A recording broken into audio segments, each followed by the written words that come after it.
A moment ago, you used the word sportsmanship, and in your book, you make many references throughout the book to Team America. Yeah. And these two concepts seem to many jaded Americans so unfamiliar when it comes to their representatives in Congress, their leaders in Washington. What is the disconnect? Why is there no more, if you will, sportsmanship and Team America thinking in politics? Well, we need to have that. And in fact, we need our country's in competition with the rest of the world. And I write this in my book, What Washington Can Learn from the World of Sports. And indeed, a good friend of mine, not far from here in Old Town Alexandria, said, oh, you know, things were worse when Jimmy Carter was president. Inflation was high, interest rates were 20%, unemployment was worse, and Ronald Reagan came in and turned everything around. The reality, though, and I love Ronald Reagan, is that it's a different world now. Our competition in those days were a few Western European countries and Japan.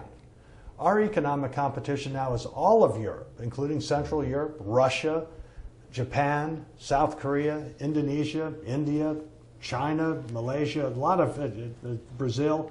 And so we need to be operating as a team that is, with 2 minutes remaining in the game, no timeouts left, and we're 6 points down.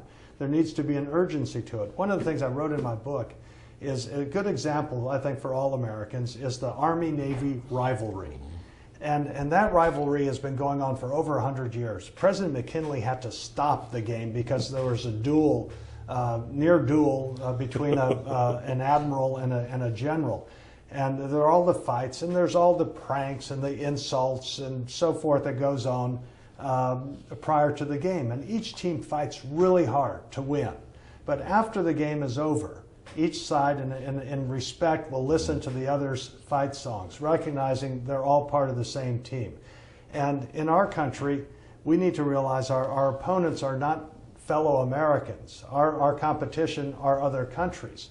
And so we need to make sure that we have the right tax policies that are competitive for investment and jobs, make sure our regulatory policies make sense. I had talked about a winning energy game plan for our country, because all this electricity we're using here is, we need to have affordable, reliable electricity and fuels and food and so forth. And energy policy affects that. And education, because knowledge is personal empowerment. And for us to be the world capital of innovation, you need to have the right economic policies, energy policies, and education to make sure that Team America can compete with the rest of the world.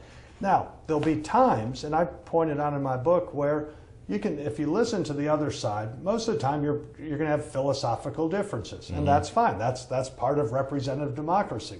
This is not a monarchy or a dictatorship. We have our own ideas. However, you can find ideas and work together with them.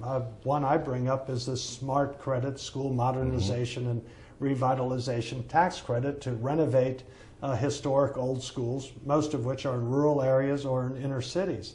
It makes sense, saves the taxpayers money, children are learning in more up-to-date schools, you have energy efficiency with it, and it saves the taxpayers money. And that came from a fellow, Paul Goldman, who is the former chairman of the Democratic Party of Virginia. But we teamed up together with it. And so there are times where you're going to find that there are those areas of common ground, and don't let process or partisanship or personalities impede a good idea.